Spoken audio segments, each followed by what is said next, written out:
सह वीर्यं करवावहै तेजस्विनावधीतमस्तु मा विद्विषावहै। ओम शांति शांति शांति। हरि ओम।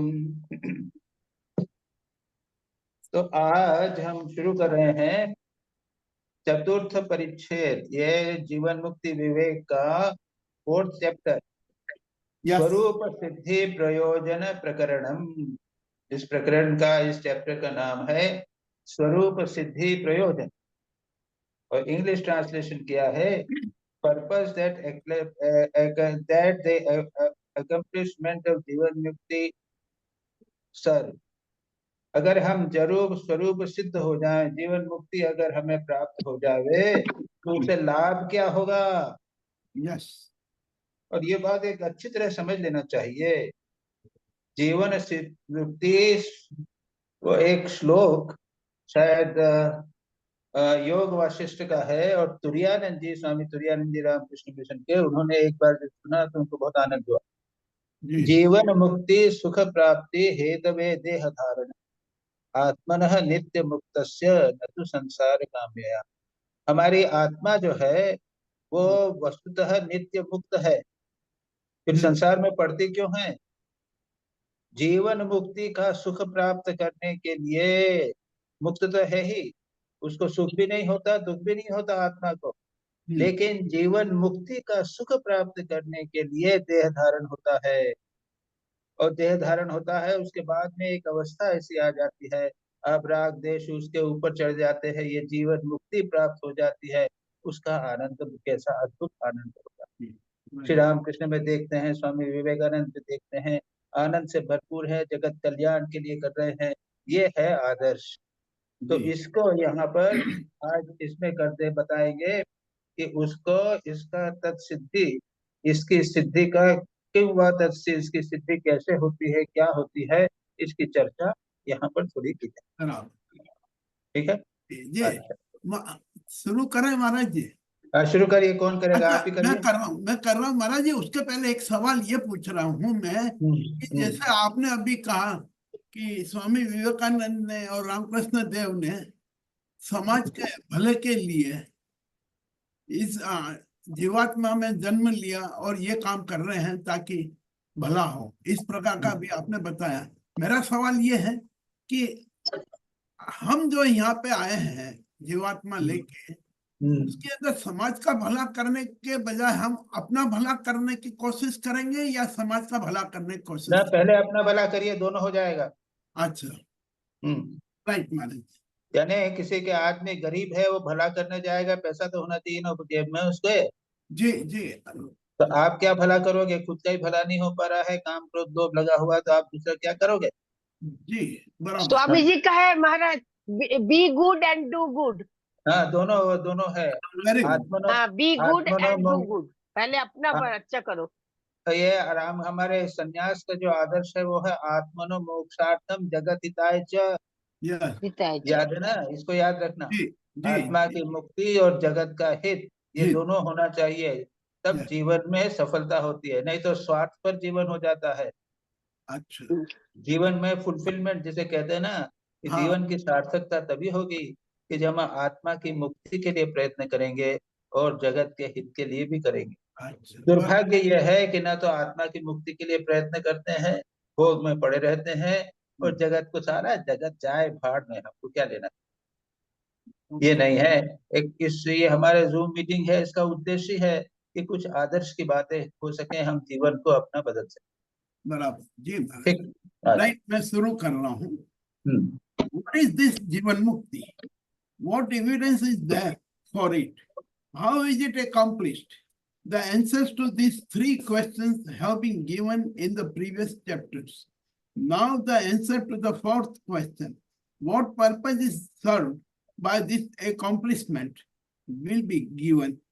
The purpose of Jivan Mukti is fivefold: protection of knowledge, practice of austerity, absence of cross-argumentation, destruction of misery, and manifestation of happiness. थोड़ा सा भी यहाँ रुक जाओ। Yes, जी महाराज जी। बहुत इंपॉर्टेंट बात कही, एक समराइज कर दिया जी। याद रखिए। आपका गीता, भगवत गीता में भी क्या कहा है? स्थित प्रज्ञ की बात करते हैं, हाँ हाँ हाँ श्रेष्ठ भक्त की बात करते हैं जी 12वें चैप्टर में, और 14वें चैप्टर में कहते हैं त्रिगुणातीत। जी तो 3 स्थानों पर आदर्श हमारे को बताया गया है। मानव जीवन का लक्ष्य क्या है? स्थित प्रज्ञ हो जाना, हाँ या श्रेष्ठ भक्त होना, या त्रिगुणातीत होना, यही। और यही बात यहाँ पर भी कहते हैं, उसको कहते हैं जीवन मुक्त। जी तो संसार में रहिए जीवन मुक्त होकर। तो जीवन मुक्ति में क्या पर्पस, क्या है इसका? लाभ क्या होगा? 5 लाभ होंगे यहाँ पर कहते हैं। क्या है? पहला है प्रोटेक्शन ऑफ नॉलेज, यानी तो उसको कहते हैं प्रोटेक्शन को, ज्ञान रक्षा। जी दूसरा है प्रैक्टिस ऑफ ऑस्टेरिटी, तपस्या, तप। तीसरा है विसंवाद अभाव, यानी व्यर्थ का उल्टा पुल्टा डिस्कशन नहीं करना। जी और चौथा है संवाद, दुख का निवृत्ति। हाँ और 5वां है सुख आविर्भाव, सुख की प्राप्ति। ये जी 5 एडवांटेजेस हैं जिसके लिए हमको जीवन मुक्त होने का प्रयत्न करना। चलो आगे पढ़ो भाई। just objection. When the knowledge of reality has been obtained through proper evidence, what kind of sublesson could necessitate protection of knowledge?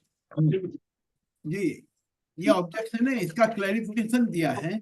The answer is this: doubt and error may creep in when the mind is not tranquil.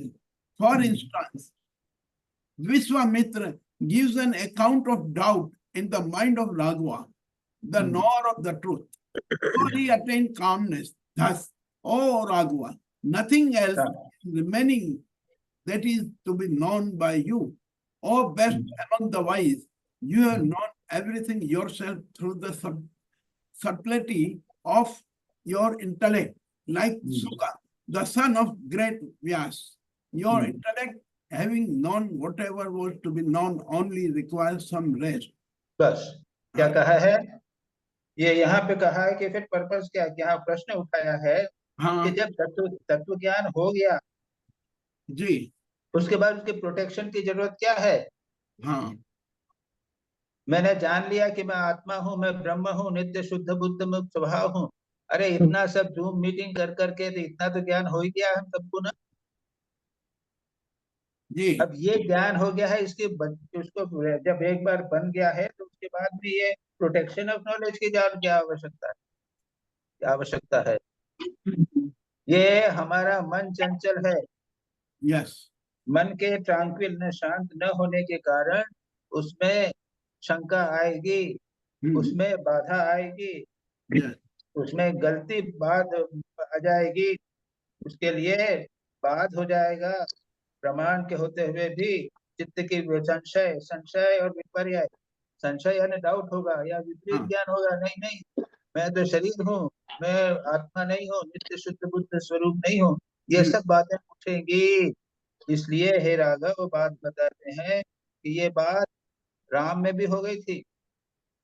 Ram को भी तत्व ज्ञान था, लेकिन मन चंचल था, वो अशांत हो गए थे।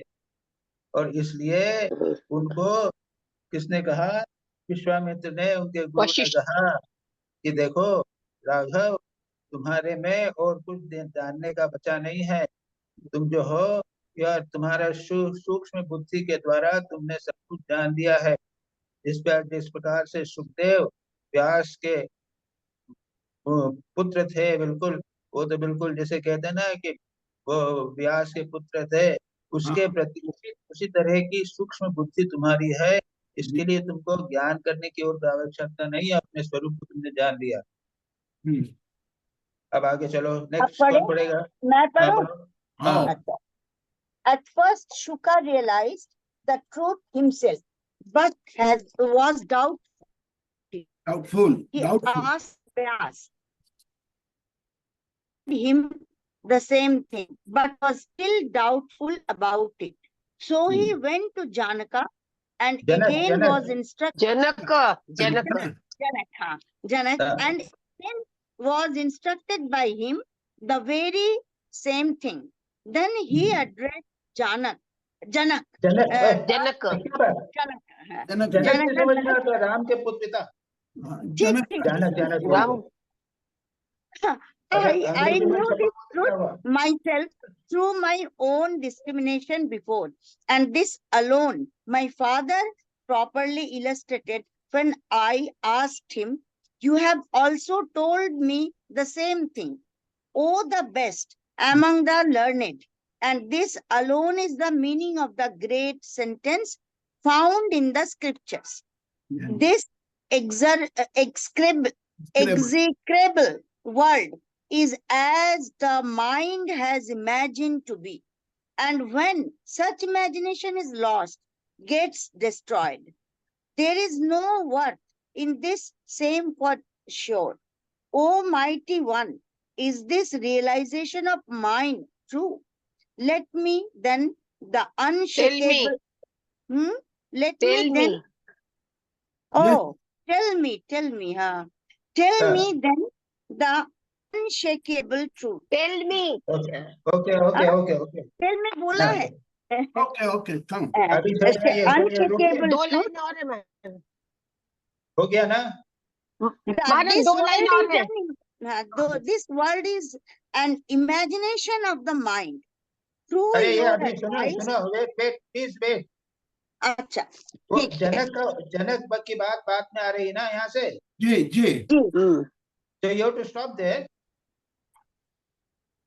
कंटिन्यूअस पढ़े जा रहे हो ये क्या नहीं महाराज जी एक ही लाइन थी सॉरी है.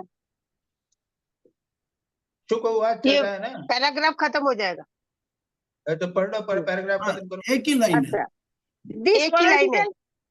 This world is an imagination of the mind.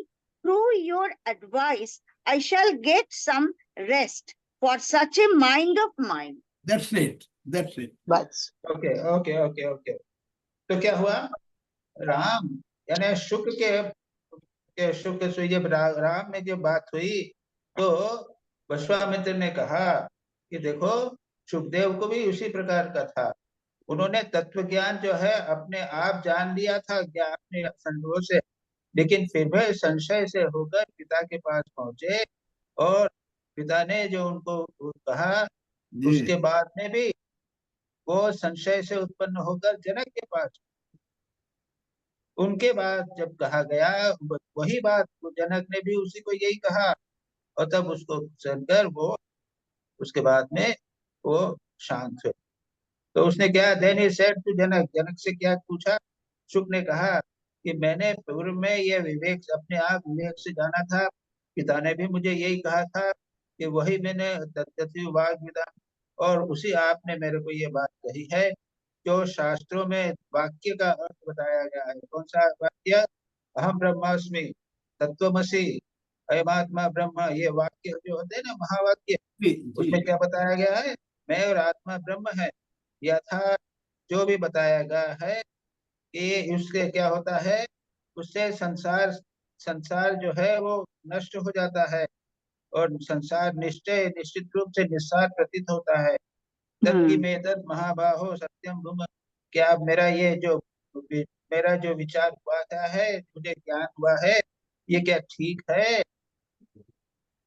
तत्व विश्रांति मेरा चैत्य मन जो है भ्रमित हो रहा है वो रेस्टलेस मन हो रहा है वो शांत हो जावे इसलिए आप पुनः मुझे बताइए अब जनक का बोलते हैं कौन बोलेगा जनक की बात तीसरा व्यक्ति और कौन मैं पढ़ूं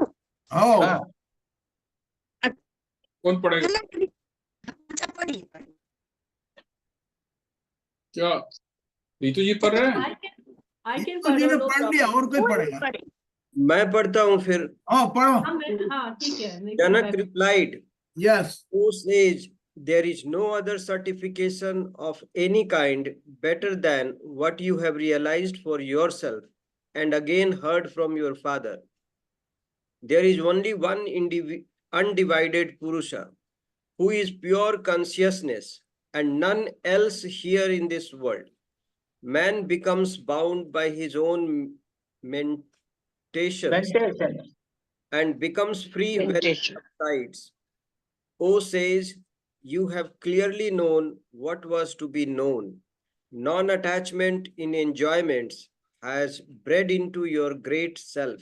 Yes. Similarly, in all the perceivable objects of this world, O Brahman, as you are of perfect mind, you have got whatever has to be got and are not attempting to get perceivable things of the world. You are free. Please give up delusion. Sukha, thus being instructed by the great soul Janak, became silent and rested in the self, the supreme reality.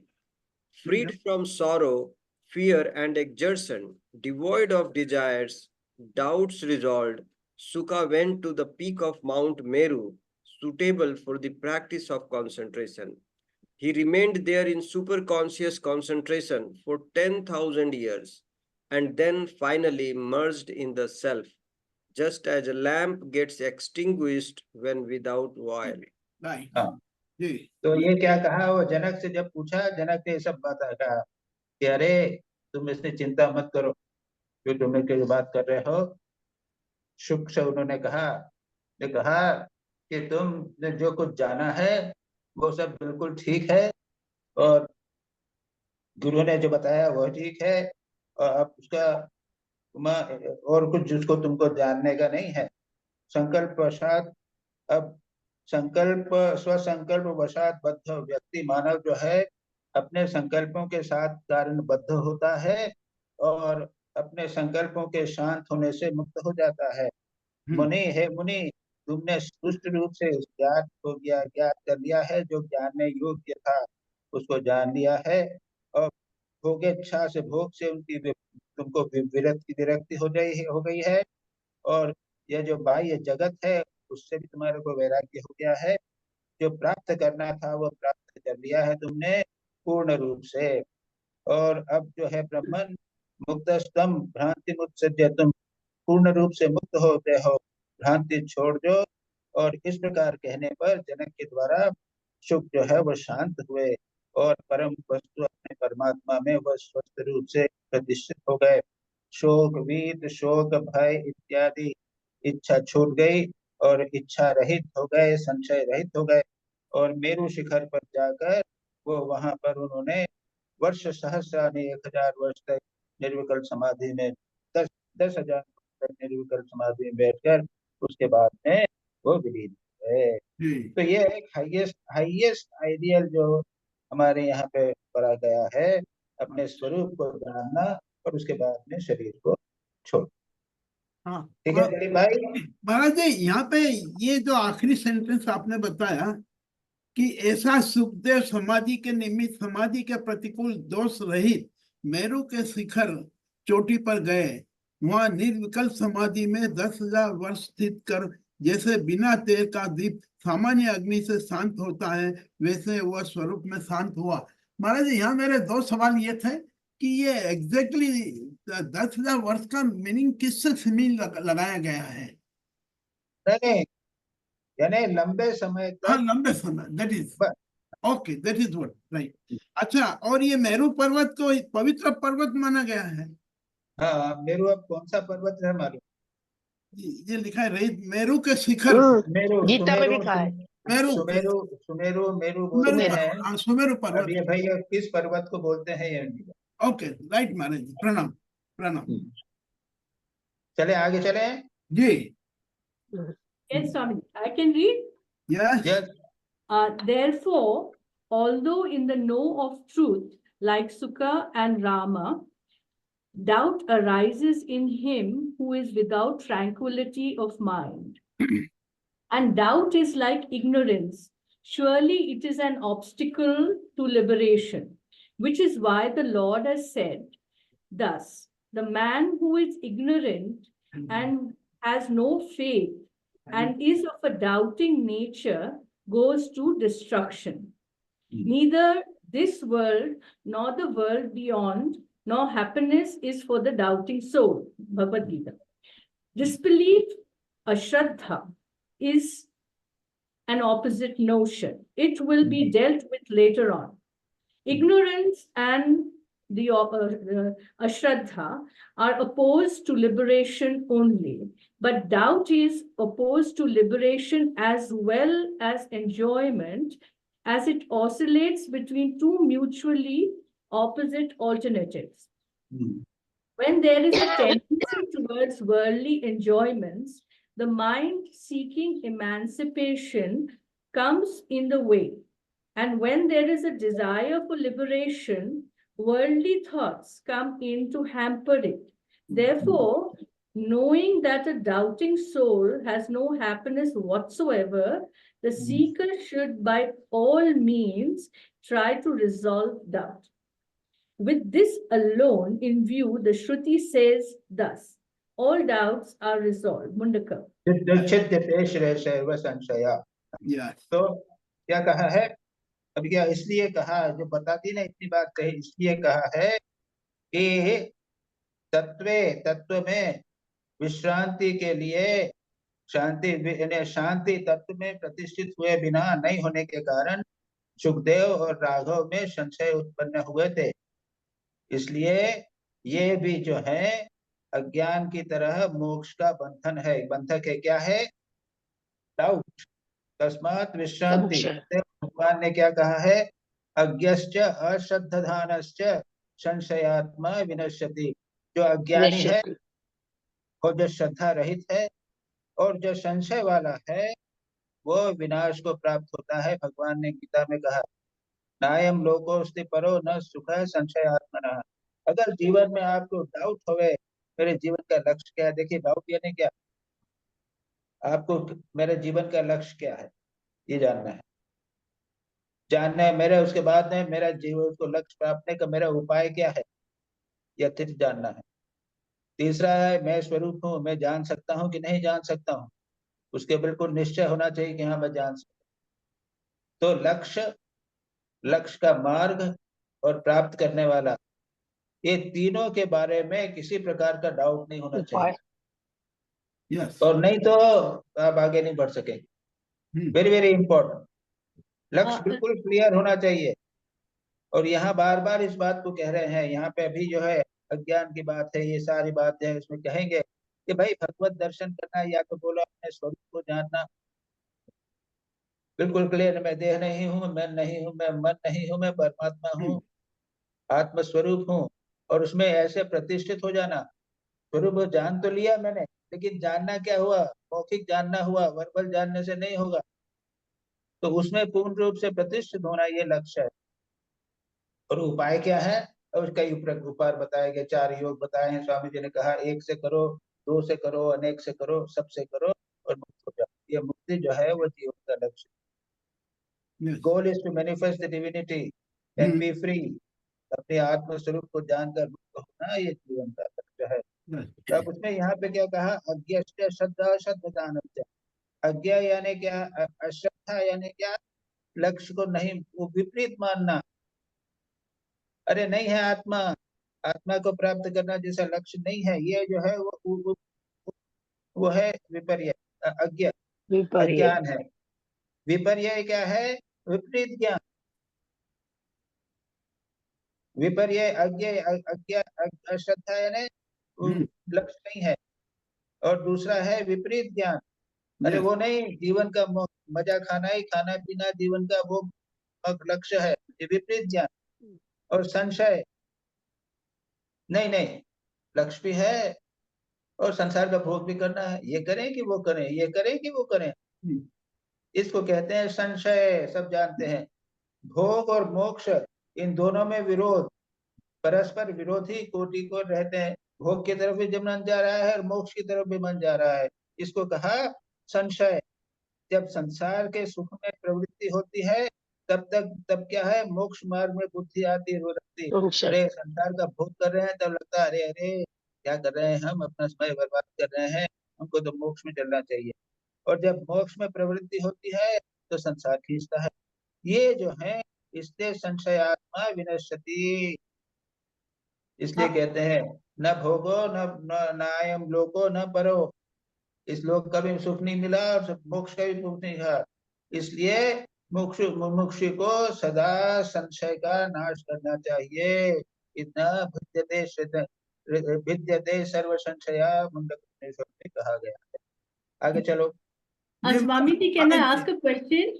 Yes. Swamiji, so far as we identify even minutely with the mind always has two thoughts. So unless I jump out of the mind and get established only in the buddhi, throughout the time the person, a Jivan Mukta, has a body and a mind, and if he connects with either, he's in big trouble. So he cannot. He is established in his buddhi very definitely. We already Okay. used the word buddhi.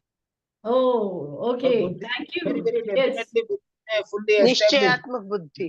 बुद्धि हो Ah, जाना चाहिए। that's right. He cannot sit anywhere else. Thank you. Thank you. Yes. महाराज जी, यहाँ एक sentence लिखा है, neither this world nor the world beyond. Not happiness is for the doubting soul. महाराज जी, जो यहाँ अगर ये happiness संशयात्मा जी यहाँ संशयात्मा जो है हाँ वो उसको नायम लोगा, इस लोक में भी सुख नहीं मिलेगा हाँ और मरने के बाद भी सुख नहीं मिलेगा।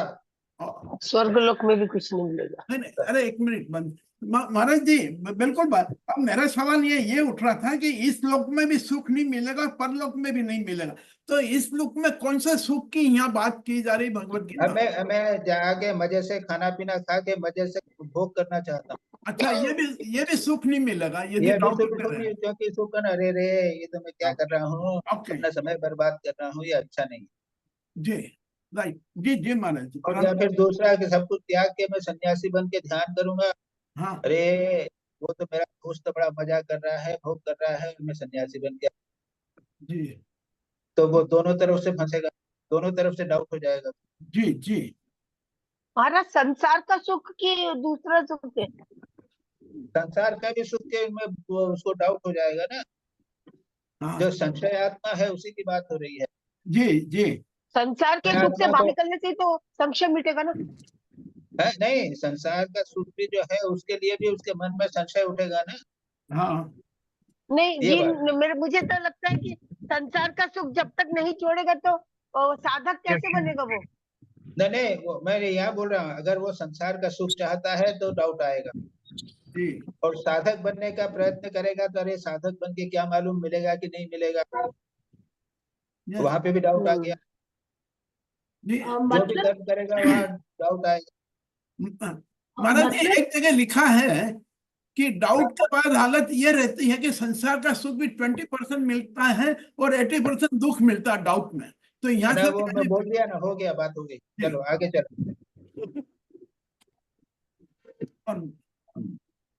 मैं पढ़ूं फिर आगे? यस पढ़ो।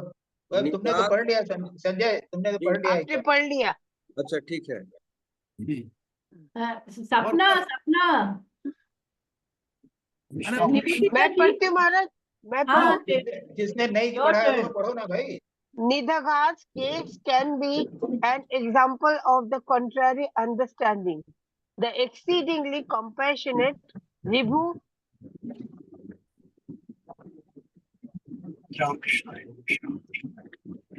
came all the way to Nidaga's house to, although learned and convinced, Nidaga disbelieved in the reality what was instructed by Vibhu and misapprehended that rituals were only means to the supreme goal of life and went on observing the rituals as before. The teacher, out of pity that the disciple may not fall apart from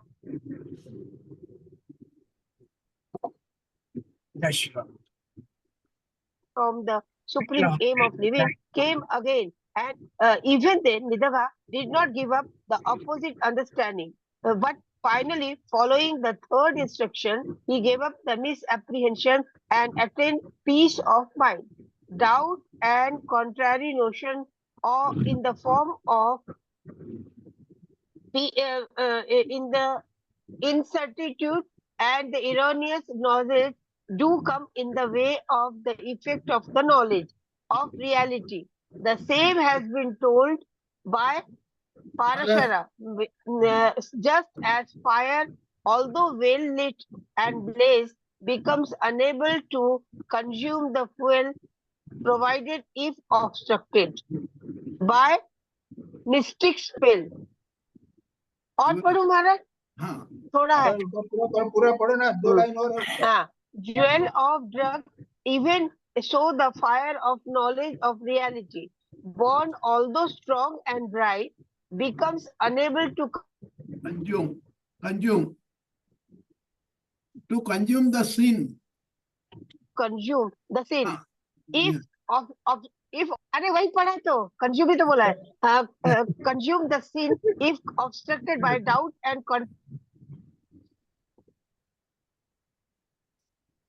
contrary understanding. Uncertainty is understanding cause obstruction to the knowledge of reality and nothing else. Parashara. बस now. Okay. तो क्या कहा है कि निगात के बारे पढ़ा है ना, निदाक का निगात जी, निदाक को क्या है कि कर्मकांड और रिचुअल कर्मकांड क्रिया अनुष्ठान इसमें बहुत अधिक उसका जोर था।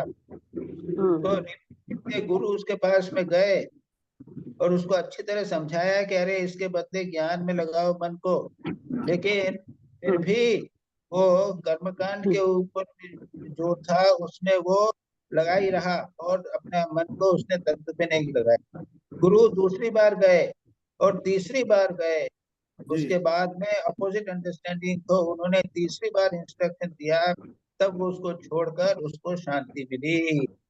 तो ये डाउट एंड कॉन्ट्ररी नोशन जिसको बोलते हैं ना, विपरीत भावना, संशय और विपरीत भावना, पता नहीं ये मैं ज्ञान कर रहा हूँ इससे मेरे को कुछ मिलेगा या नहीं मिलेगा, ये संशय है। और विपर्य है विपरीत भावना की नहीं इससे नहीं बनेगा, कर्मकांड करना चाहिए। तो ये दोनों जो है ये बराबर हमेशा समस्या पैदा करते हैं। और इसी को पराशर ने भी क्या कहा है कि एज मंत्र मोहित बनी, और जिस प्रकार से अग्नि को अगर भर जली हुई हो तो वो यदि एक अग्नि को उसके आगे अगर अग्नि किसी चीज को जलाने के लिए आवे, लेकिन उसके ऊपर अगर मंत्र का वो होवे, ड्रग्स होवे, यानी वो कहते हैं मनी औषध और मंत्र के द्वारा वन्नी जो है वो दूसरे व्यक्ति किसी वस्तु को जला नहीं सकती। उसी प्रकार से ज्ञानाग्नि जो है, प्रदीप्त ज्ञानाग्नि भी जो हो गए, वह भी जो है वह उसके become unable to consume the sin of if obstructed by contrary view। अगर विपरीत ज्ञान और संशय होवे तो ज्ञानाग्नि जो है वह भी उस अज्ञान को नाश नहीं कर सकती है। और उसके बाद में एक इम्पोर्टेंट श्लोक है, भारत 2 लाइन और है, therefore for अरे वेट वही बता रहा हूँ, वही श्लोक बता रहा हूँ, मोस्ट इम्पोर्टेंट श्लोक है। भावना विपरीता या च असंभावना रुक कुरुते प्रतिबद्धम सा तत्व ज्ञानस्य न अपराध।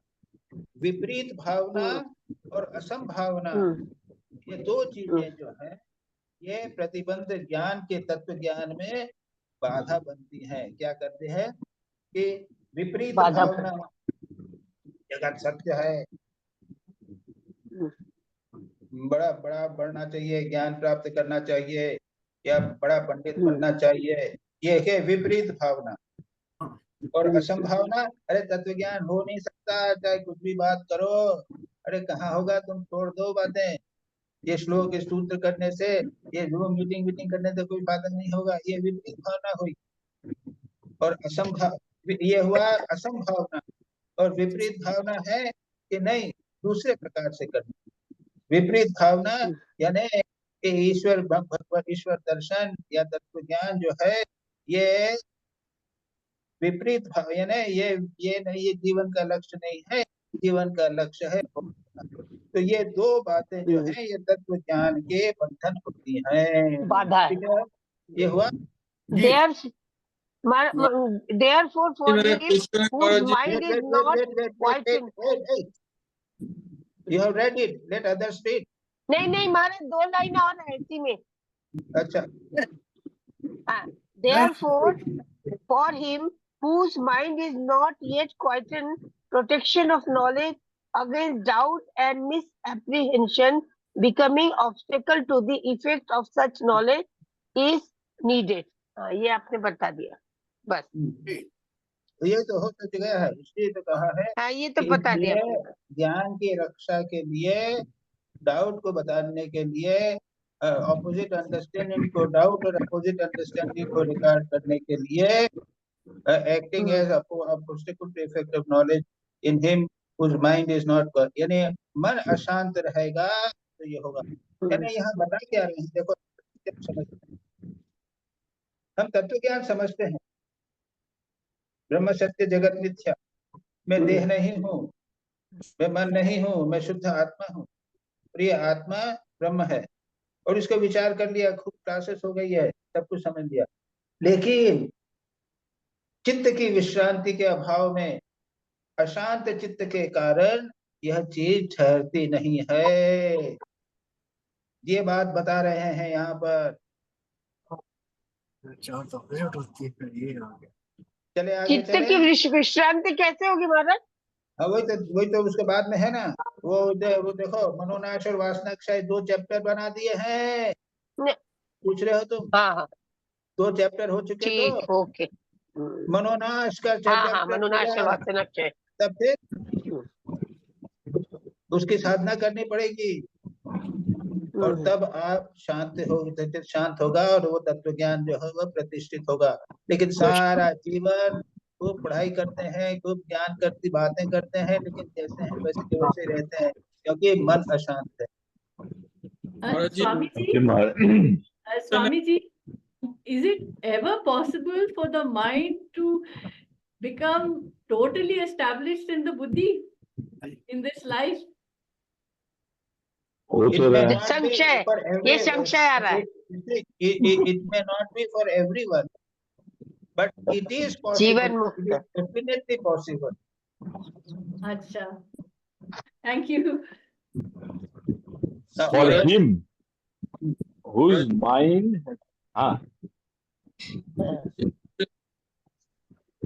पूछो। पढ़ो ना, पढ़ना है ना। भाई कुछ पूछने का था। क्या आप पूछना चाहते हैं क्या? हाँ महाराज जी, पूछिए। अच्छा महाराज जी, ये जो संशय के बारे में बात चल रहा, और तत्व ज्ञान नहीं हो बात चल रहा है, तो अगर हमेशा ईश्वर का शरण मनन रहेगा और जब ध्यान रहेगा, तो अपना तत्व ज्ञान तो अपने से हो जाएगा, संशय तो नाश हो ही जाएगा। ये जो अगर हमेशा शरण मनन रहेगा, ईश्वर का प्रति ये रहेगा, जब ध्यान रहेगा, तो ये जो तत्व ज्ञान है वो तो अपने से हो जाएगा। कर्म कांड ये सब यहाँ पर क्या बोल रहे हैं? मनोनाश और वासना स्वय के बिना तत्व ज्ञान प्रतिष्ठित नहीं होगा। जीवन मुक्ति होनी है, केवल तत्व ज्ञान से काम नहीं चलेगा। ये इम्पोर्टेंट है बहुत। ये दिस इज वेरी इम्पोर्टेंट, ये पूरी किताब का इम्पोर्टेंट उद्देश्य है। तत्व ज्ञान तो है, गीता में सब जगह है, लेकिन गीता में 3 जगह पे जीवन मुक्ति की भी बात कही है, स्थित प्रज्ञ की बात कही है, श्रेष्ठ भक्त की बात कही है, त्रिगुणातीत की बात कही है, 3 जगह कही है। जब तक आप स्थित प्रज्ञ नहीं होंगे, तब तक तत्व ज्ञान से कोई लाभ नहीं होगा, वो ठहरेगा ही नहीं, टिकेगा नहीं।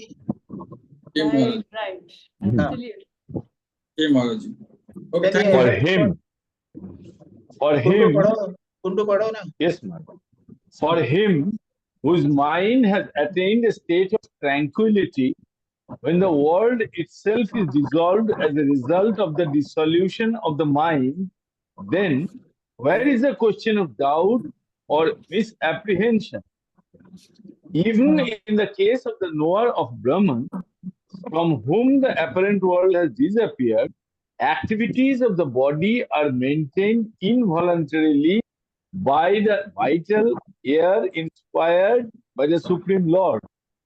So, it is read in the Chandogya Upanishad, not remembering the body into which he was born, just as an animal is attached to a cart, so is the vital air attached to the body.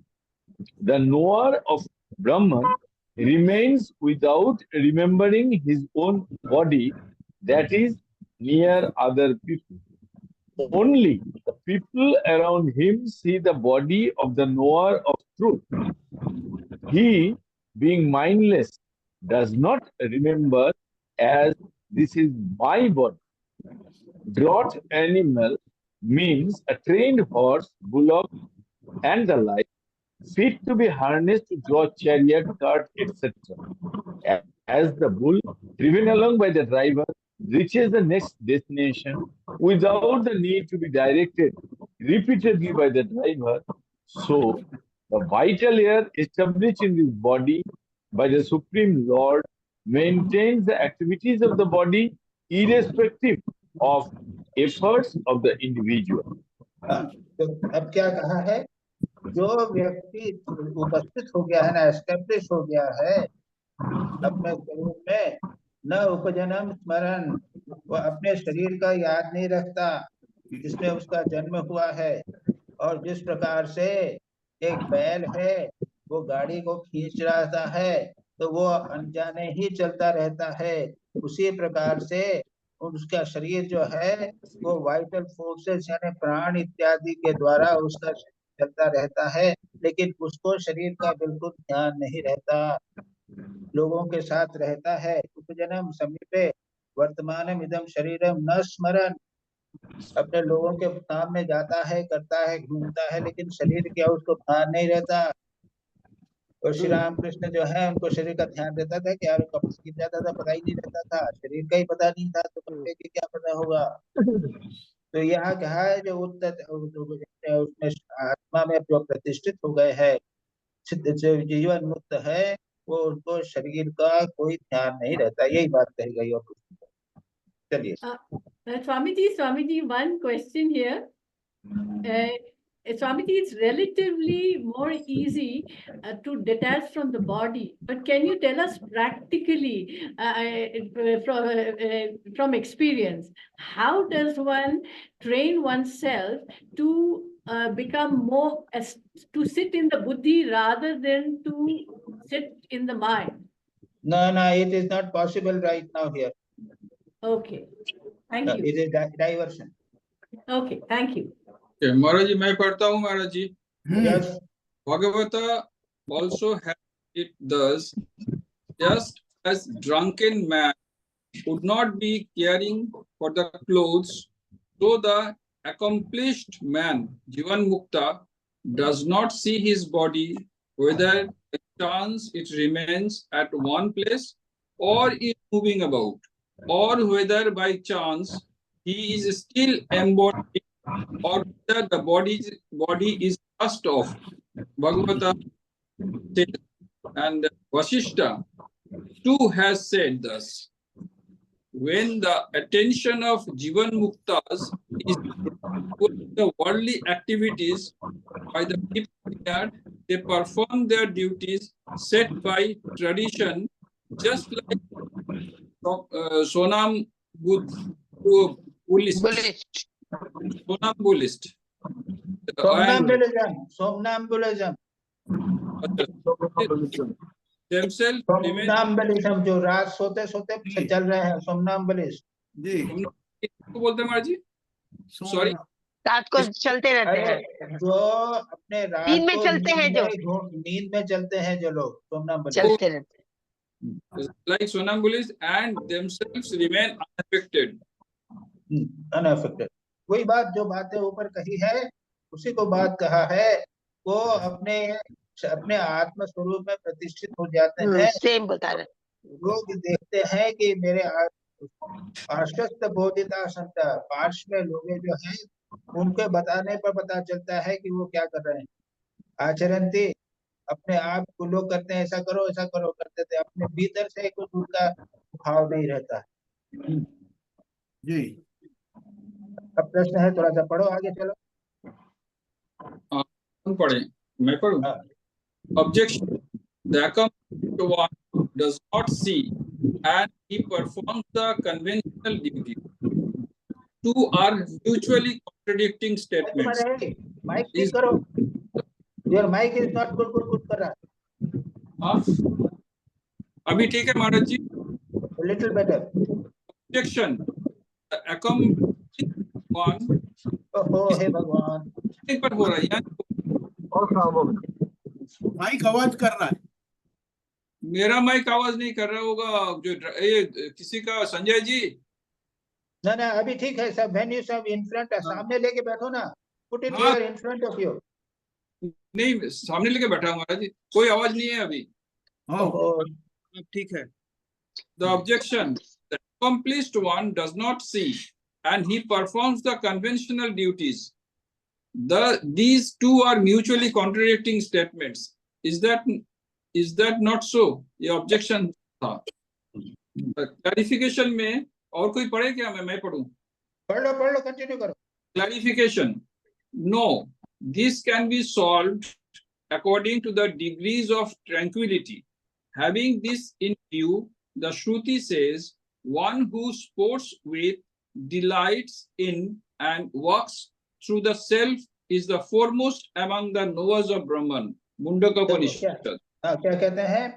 सिद्ध जो है वो आचरण करता है लेकिन देखता नहीं है, न पश्यति आचरति, कार्य कर रहा है लेकिन कार्य को देखता नहीं है, ये परस्पर विरोधी है।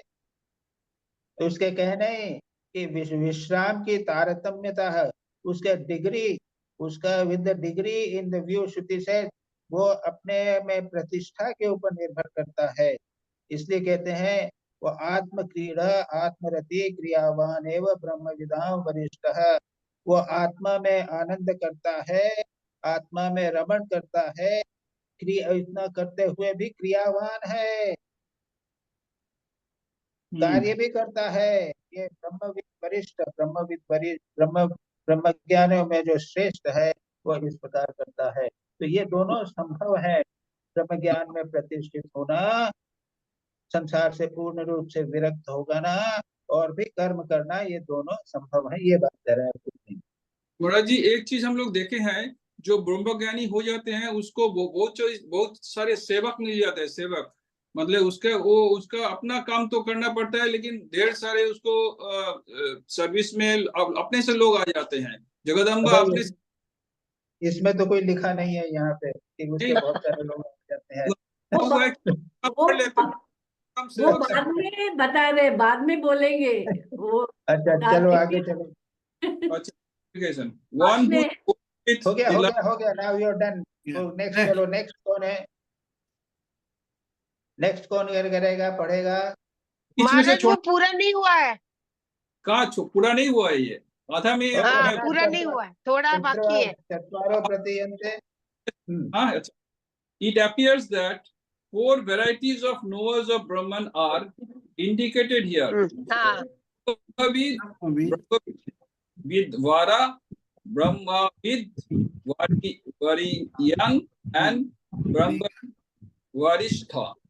It has to be understood that among the 7 stages of yoga, these knowers of Brahman have attained according to their order, the respective yoga stages commencing from the 4th stage. Yes. ठीक है। अब चलो यहाँ क्या कहा है आपने? जो कंटिन्यूअस का जो बात करी है कि ब्रह्मज्ञानी जो है वो संसार में रहते हुए भी कर सकता है, तो उसको समझाने के लिए कहते हैं कि 4 ग्रेड्स होते हैं: ब्रह्मविद, ब्रह्मविद वर, ब्रह्मविद वरीयान और ब्रह्मविद वरिष्ठ। एक ब्रह्मविद प्रथम, ब्रह्मविद वर द्वितीय, ब्रह्मविद वरीयान तृतीय और ब्रह्मविद वरिष्ठ चतुर्थ है। और इन 4 का 4 भूमियों यानी योग की 7 भूमियों का वर्णन अब यहाँ पे करेंगे। इन 7 भूमियों में ये चतुर्थ भूमि के बाद, चतुर्थ भूमि में ही ब्रह्मज्ञानी बनता है, उसके पहले नहीं। हम लोग जो है पहले 3 भूमियों में रहे हैं, चतुर्थ भूमि में ब्रह्मज्ञानी बनता है और उसके बाद में उसकी बाकी 4 चलो कुंडू करो, क्या कौन करेगा बोलो? Vashishta has described the yoga stages thus. The first cognitive stage is called goodwill, Suvecha. The second is discrimination, Vicharana. The third is attenuate mindedness, Tanumanasa. The fourth is enlightenment, Sattapatti. The fifth is disconnection, Asansakti. The sixth is objectlessness, Padartha Abhavini. And the seventh is recognized as transcendence, Suryaga. अभी The देखो will. ठहर जाओ जी 4 के 7 के नाम आप तो थोड़ा सा याद कर लो, बस यहाँ केवल 7 नाम है, उसको एक्सप्लेन करेंगे एक एक करके। पहली है शुभेच्छा, मन में भगवान के मैं प्रत्यक्ष तत्व ज्ञान प्राप्त करूं, मैं आध्यात्मिक जीवन जीऊं, ये पहली शुभेच्छा। उसके बाद दूसरा है विचार करना चालू किया, ये क्लास जूम अटेंड करना है, पढ़ना है, ये क्या विचार करना। तीसरा क्या है, मन जो है वो शांत हुआ, एकाग्र हुआ, तनुमानसा। चौथा है कुछ रियलाइजेशन हो गया, सर्वव्यापी हुआ। पांचवा है संसार से अनासक्ति पूर्ण सबसे जब टूट गया। छठी है महाराज नहीं सुनाई दे रहा, धीरे धीरे बोलिए ना। अरे वो सब आएगा आगे। वो बीच में कौन बात कर रहा है? थर्ड वो फोर्थ वाला हो गया। तनु मानसा मायने क्या महाराज? मन जो है वो शांत हो रहा है। थर्ड हो गया, फोर्थ वाला बोलिए। तनु यानी छोटा होना जी, हाँ, तनु मन यानी मन छोटा होना, शांत होना। चौथा है सत्वापत्ति यानी उसमें एक्सपीरियंस हुआ है, रियलाइजेशन कोई ना कोई हुआ है। उसके बाद में पांचवा है असंशक्ति यानी संसार से पूर्ण रूप से विरक्ति हो गई है जी। छठी है पदार्थ भावनी, उसमें वो जो हमारा जो एक्सपीरियंस है उसमें एस्टैब्लिश हो गया। और सप्तमी है तुरिएगा यानी सबको छोड़कर चले गए, ऊपर से कंप्लीटली तुमने सबको पार कर। अब उसको एक एक करके हर एक को बताएंगे वो, सही आता है। चलिए The will born by detachment to know. चलो कौन चल रहा है, जब आप कौन चलेगा? वो कोई भी नहीं दिख रहा है। मैं कर ये भुवन जी है ना, भुवन जी बाकी है। पढ़ो पढ़ो भुवन जी पढ़ो। निवेदिता किया तुमने? हाँ, भुवन ने नहीं किया महाराज, भुवन जी ने नहीं किया। भुवन चलो भुवन। The will born of attachment. No, why am I like this? Alas, a veritable fool have I become. I shall examine myself with the help of scriptures and learn from holy men. Is called goodwill by the wise. The desire to discriminate about reality arising from the study of scriptures, association with holy men, and application of one's own non-attachment is called discrimination. When the non-attachment to sense objects becomes attenuated by the exercise of the first two, goodwill and discrimination, it is called attenuate mindedness. When the mind desists objective perception brought about by the practice of the first three stages of yoga, it abides in the self, in the pure self, which is in nature pure existence only. It is called enlightenment. The effect. The effect of the practice. Yes. चलो पढ़ो। The effect of the practice of these four stages not being connected with sense objects, and in effect the increased awareness of the splendid reality, is called disconnection. An abiding delight in one's own pure self is attained through the practice of these 5 stages, and no object, internal or external, is perceived. This is the 6th stage called objectlessness. The yogi can be aroused. 2 line और है महाराज। चलो अब एक दो पढ़ लो, 2 श्लोक पढ़ लो, उसके बाद खत्म हो जाएगा। हाँ। The yogi can only be aroused from this concentration by persistent effort by others. Non-perception of varieties would be accomplished by prolonged practice of these 6 stages, and the final state of abiding in one's own nature is attained, which is known as transcendence. ठीक है, क्या कहा? 5 भूमियां बता दी ना, नाम हो गए ना? हाँ, शुभेच्छा, विचारणा, तनुमानसा, सत्वापत्ति, असंशक्ति, पदार्थ भावनी और तुरीय। जी। अब इसको कहते हैं कैसे होगा ये? पहला है कि मूढ़ा, मैं क्या कर रहा हूँ, वो क्या है कि मैं कैसा मूर्ख हूँ। मैं सज्जनों के साथ जाकर वैराग्य, मैं सज्जनों के साथ जाकर अपने जीवन को सुधारूंगा, शास्त्र पढ़ूंगा। ये जो है वैराग्य के साथ में जो इच्छा होती है, इसको कहते हैं शुभेच्छा। शुभेच्छा समझने में कुछ सब समझते हैं, हम सब शुभेच्छा है। यस। उसके बाद में शास्त्र सज्जन के संपर्क में आकर अभ्यास के वैराग्य का साथ विचार, विचार की प्रवृत्ति जब होती है तब उसको विचारना। हमने विचार चालू कर दिया है, हम जानना चाहते हैं कि भाई कैसे मुक्त हो गए इत्यादि, ये विचारना हो गया। विचार और शुभेच्छा के द्वारा इंद्रियों से जब अनासक्ति हो जाती है तब इसको कहते हैं तनुमानसा। इतना विचार किया, उसके बाद में अनासक्ति, अरे छोड़ो यार संसार को, ये है, इंद्रियों से हमारी अनासक्ति हो गई, तब इसको कहते हैं तनुमानसा।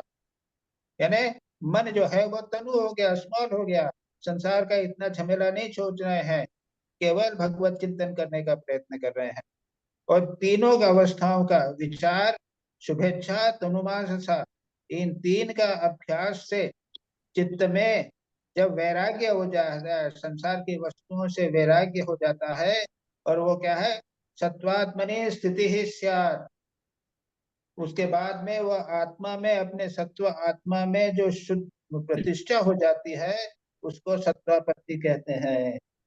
तो 3 तो सरल लगती है, चौथी में तो प्रतिष्ठा की बात हो गई, यानी एक रियलाइजेशन की चौथी स्टेज हो गई है कि सत्वापत्ति, अपने स्वरूप में स्थिति, सत्व आत्मनि स्थिति, शुद्ध सत्व आत्मा में प्रतिष्ठित होना, इसको सत्वापत्ति कहते हैं।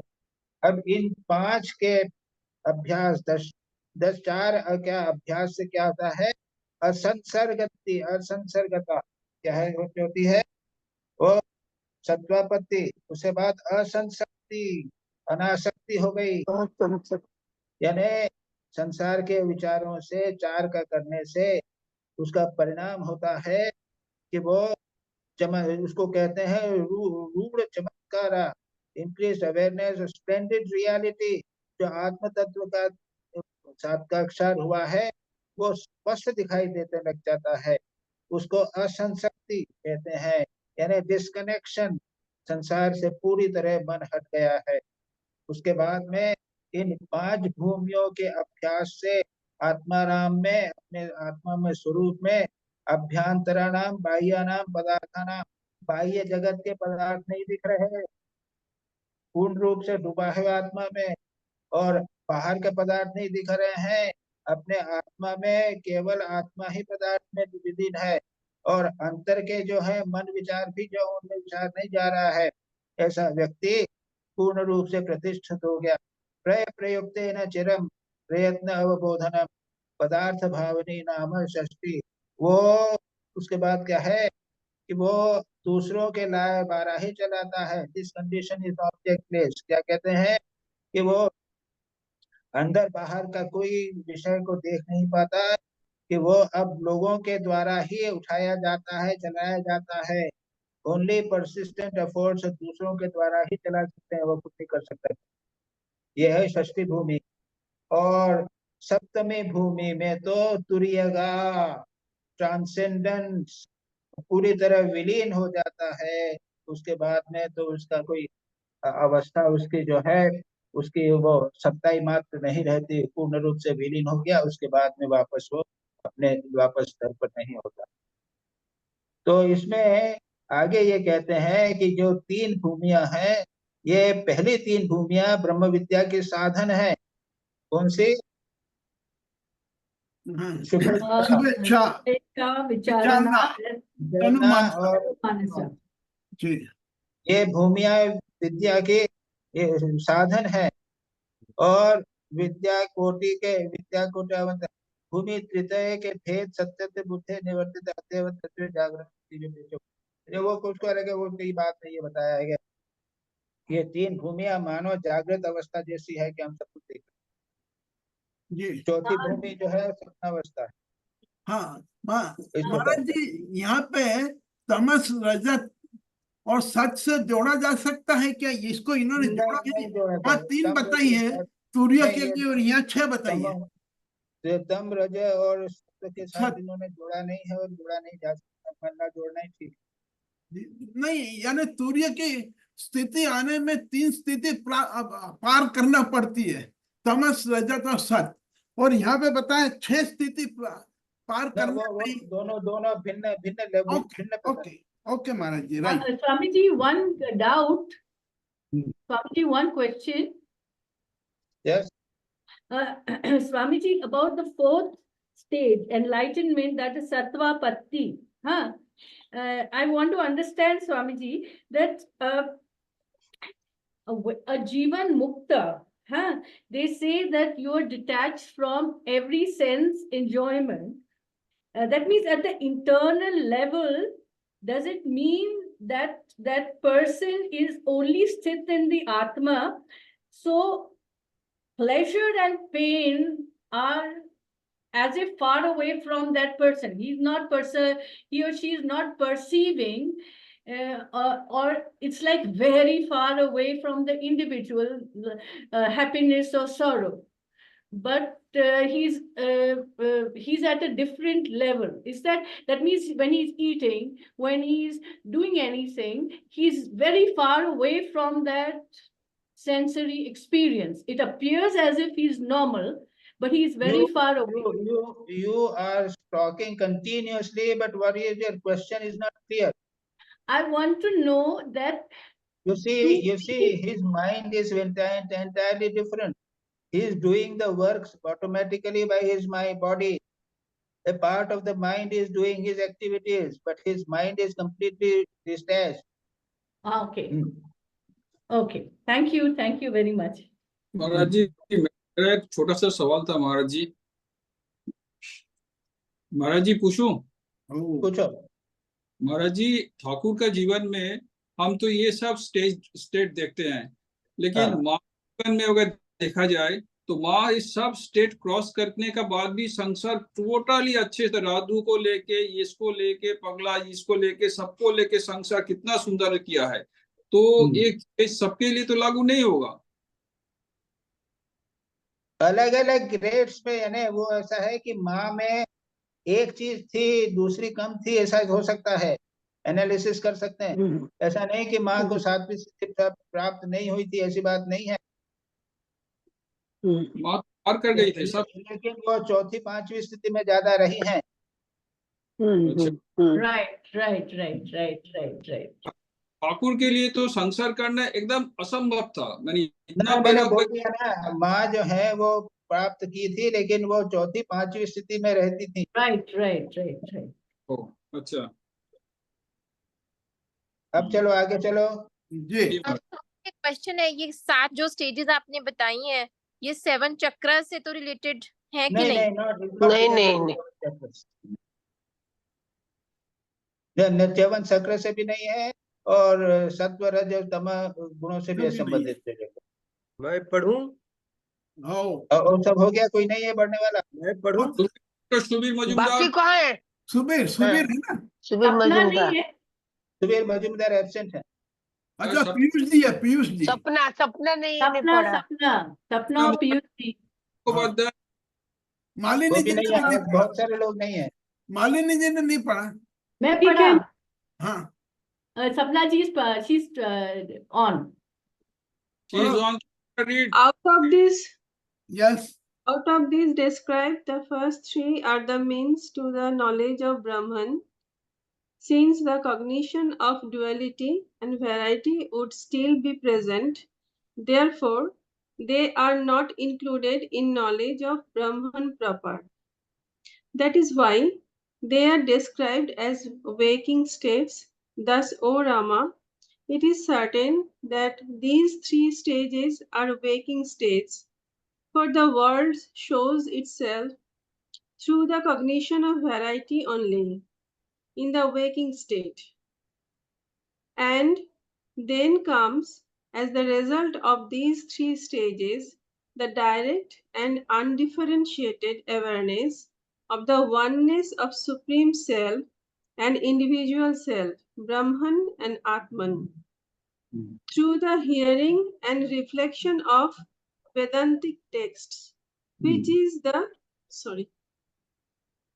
the fourth stage called enlightenment. Yes. Okay. अब ये से क्या किया है, ये जो स्टेज बताई है इनको जागृत, स्वप्न और सुषुप्ति से मानो इक्वेट किया है, याद रखो, मानो। यानी जो पहली तीन स्टेजेस हैं वो तो मानो जागृत है, यानी व्यक्ति जो है वो बाहर से मन पूरा उसका बिल्कुल जगत से बाहर रहेगा, कर्म करेगा, करेगा। इसमें क्या है, इसलिए क्या है कि ब्रह्म का ज्ञान तो वो भी है वो, लेकिन क्या है कि सेंस ऑब्जेक्ट जो है कि रियलिटी जो है वो बनी रहती है। बाह्य जगत में विषय का जो ज्ञान है, विषयों का जो ज्ञान है वो है, वो डिसॉल्व नहीं होता, इसलिए इसको जागृत अवस्था। उसके बाद में तीसरा जो है, उसके बाद तीसरी में क्या हो, चतुर्थ में क्या है, वेदांत वाक्य के साक्षात्कार से आत्म एक साक्षात्कार भूमि, उसको सत्वावती, इसको कहते हैं चतुर्थ भूमि। इसको कहा है, क्या कहा है, निद्रा कहा है ना, सुषुप्त क्या कहा, नहीं कहा कुछ? नहीं कहा, अभी तक नहीं कहा। नहीं कहा नहीं कुछ। हाँ, उसमें चतुर्थ भूमि में क्या है कि निर्विकल्प ब्रह्म आत्मा का साक्षात्कार चतुर्थ भूमि में होता है, ये हुआ फल रूपा। चतुर्थ भूमि में जगत उपादान ब्रह्म वास्तव में अतीत स्वभाव उसको निश्चित होकर ब्रह्म में आरोपित जगत शब्द विधेय नाम रूपा जगत जो है वो मिथ्या प्रतीत होने लगता है। बस ये कुछ नहीं था, चलो आगे पढ़ो। इसलिए कहते हैं, सुनो, जगत मिथ्या प्रतीत होने लगता है, इसलिए वह जो है वो भूमि स्वप्न भूमि हो गई। पढ़ो आगे, पता चल जाएगा। उसको पढ़ लो, सेंटेंस पढ़ लो। हाँ, in this fourth stage, the real nature of Brahman, the material cause of the universe, being determined as pure existence in essence, and the only reality without a second. Here the yogi becomes aware of the unreality of the names and forms superimposed on Brahman, which are expressed by the word world, Jagat. With reference to the waking state mentioned before, this state would be like a dream for the seeker. The same has been told thus, the yogis who have attained this fourth stage, wherein variety is dissolved and unity confirmed, see the world as a dream. Their mind dissolves like a cloudlet in the autumn sky. Pure existence only remains for them. तो यहाँ क्या है, बिल्कुल समझ में आ गई ना बात जी? जगत जो है वो स्वप्नवत दिखाई देता है, सीधी बात। मिथ्या, पूरा मिथ्या लगता है। हाँ, बिल्कुल स्वप्नवत दिखाई देता है। अरे क्या है, ये तो बिल्कुल मिथ्या है, ये बात हो जाती है। तो चतुर्थ भूमि को स्वप्न के साथ जोड़ा है। उसके बाद में पंचमी भूमि को क्या करेंगे? पंचमी भूमि को नहीं, उसके बाद वो अब बाद में भेजा था ना, वो है। हाँ। देखो पढ़ सकोगे, देखो पढ़ो।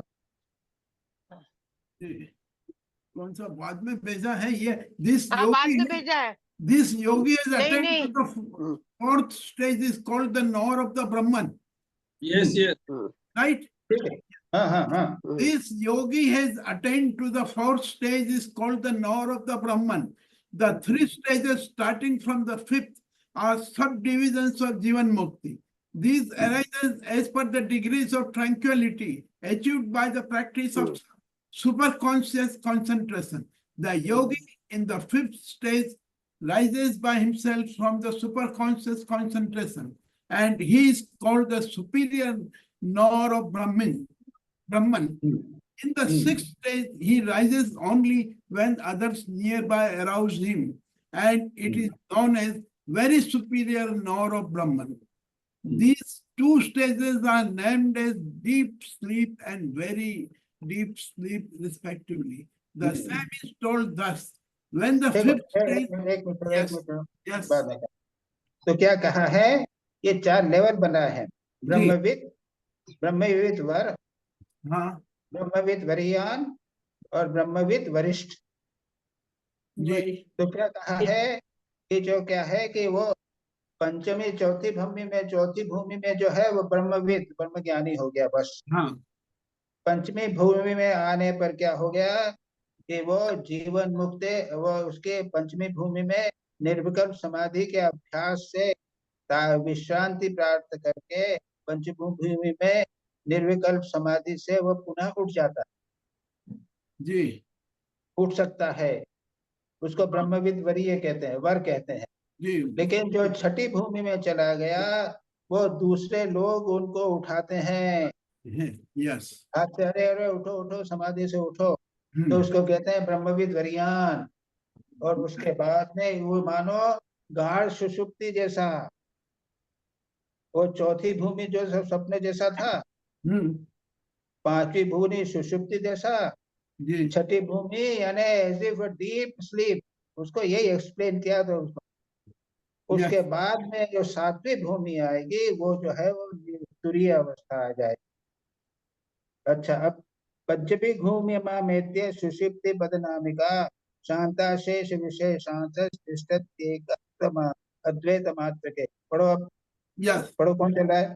तो two stages names deep and deep sleep के बात बता रहे हैं। When the fifth stage by name deep sleeping state is reached, all differences are resolved, and the yogi abides in the absolute oneness, being ever indrawn. Even if ever he seems to be active outwardly, he always looks tired and sleepy. Practicing in this stage, the yogi, being devoid of all desires, gradually reaches the sixth stage, namely very deep sleep. There is neither of the form of being or not being, nor ego or not ego. Free from the notion of oneness or variety, remains only as mindless, pure existence. He, the yogi, will be a vacuum within and without. Like the empty jar left in open space, also he is full within and without, like a water-filled jar submerged in the ocean. That's it. ये 4-5 भूमियों को बता दिया। हाँ, तो चौथी भूमि में तो accept हुआ था, वो मानो वो निद्रा में आनी। पांचवी भूमि में क्या है, मानो सुषुप्ति जैसा, उसमें क्या है कि वो सब डिफरेंसेस दूर हो गए हैं और गहरी ध्यान में बैठा रहता है।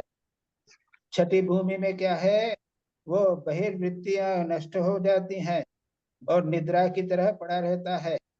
सातवीं भूमि में क्या है कि वो उनकी सारी डिजायर समाप्त हो जाती हैं, विवासना वो निर्वासना हो जाता है। और सिक्स्थ भूमि यानी डीप स्लीप जैसी भूमि है, उसमें चला जाता है।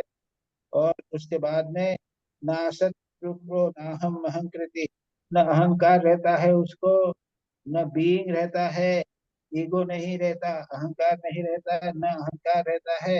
क्षीण केवल मन थोड़ा सा रहता है, द्वैत नाश हो जाता है, पूर्ण अद्वैत में हो जाता है। अंतर शून्य बहिशून्य, बाहर शून्य अंतर शून्य। कुंभ जैसे एक कुंभ जो है वो समुद्र में डाला गया हो, तो बाहर पानी है अंदर पानी है, उस प्रकार योगी सर्वत्र ब्रह्म में विलीन रहता है।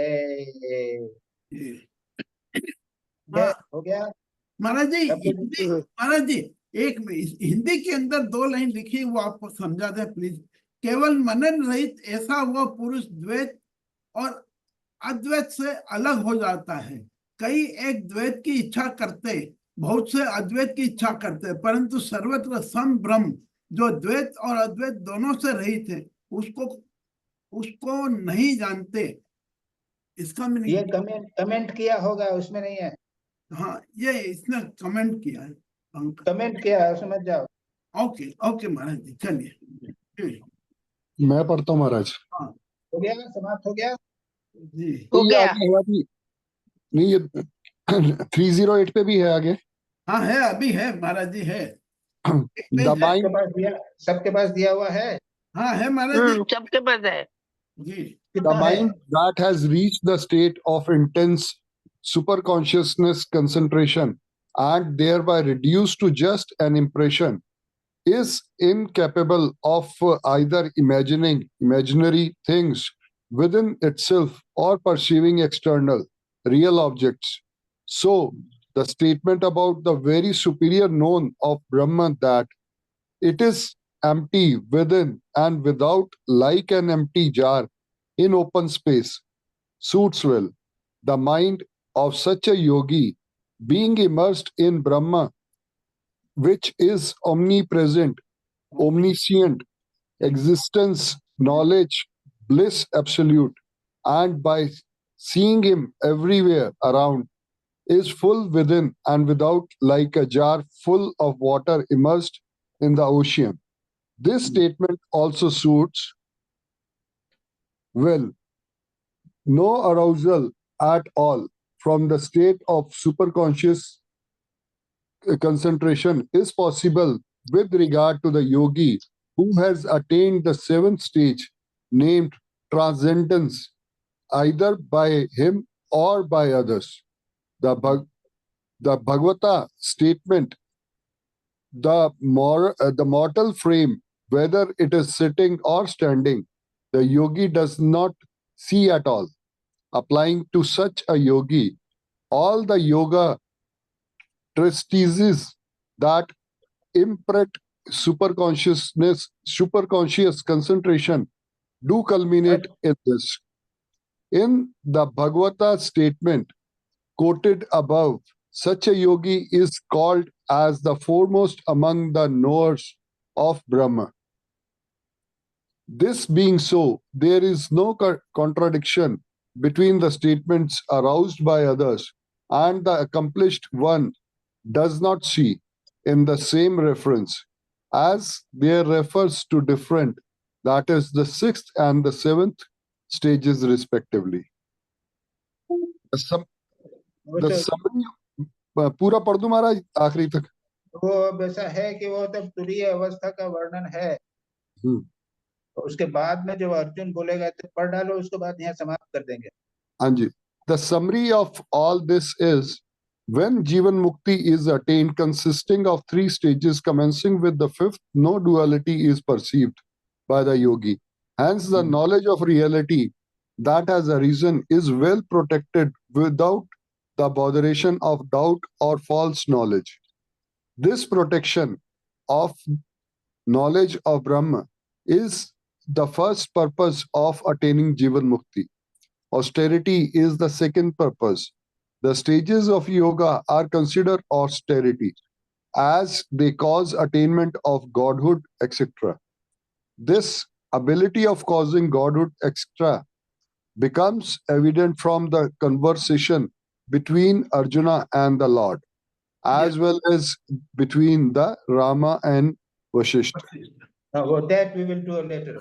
हाँ हो गया ये महाराज जी, तो ये कंक्लूजन कर दिया है इसमें। निर्विकल्प समाधि, जो गाढ़ निर्विकल्प समाधि हो जाती है सुपर कॉन्शियस स्टेट, उसमें क्या है कि देयर बाय इम्प्रेशन जो है केवल रह जाते हैं, कुछ कल्पना इत्यादि पे नहीं हो सकती है, और बाहर का जो ऑब्जेक्ट है वो भी दिखाई नहीं देता थे। वो क्या है, अंदर बाहर सब, अंतर शून्य बहिर् शून्य, इस प्रकार कहा है। जिस प्रकार से एक कुंभ है, एक बर्तन है, वो पानी में डुबाया हो तो अंदर बाहर दोनों तरफ पानी ही पानी है।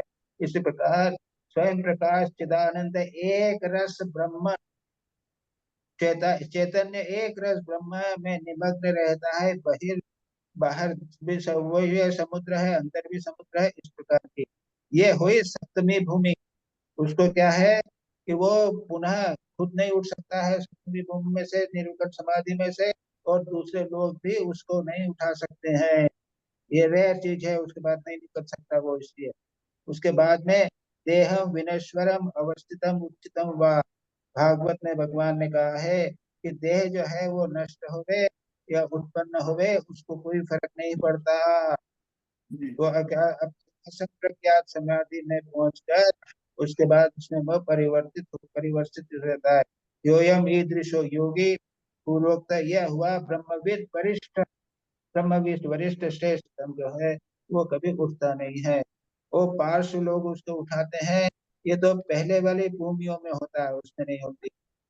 अब यह कंक्लूजन है, पंचमी भूमि त्रय रूपायाम जीवन मुक्तो संपाद्यमानायाम द्वैत प्रतिभासन संशय विपर्य प्रसंगिना अभावा, यानी संशय विपर्य कुछ नहीं रहते, तत्व ज्ञान से सब नष्ट हो जाते हैं। यह ज्ञान रक्षा जीवन मुक्ति में प्रथम प्रयोजन है। तब यह है द्वितीय प्रयोजन। उसके बाद में ये बात कर रहे हैं, कुछ नहीं कर रहे। यहाँ बंद करें जी, खत्म हो गया जी। इसके आगे का याद रखिएगा, है ना। हाँ जितना सब किया था वो हो गया ना, कवर हो गया। किया था, हो गया। शांति मंत्र महाराज। जी। ओम शांति शांति शांति। ओम शांति हरि ओम शांति। अरे पीयूष जी,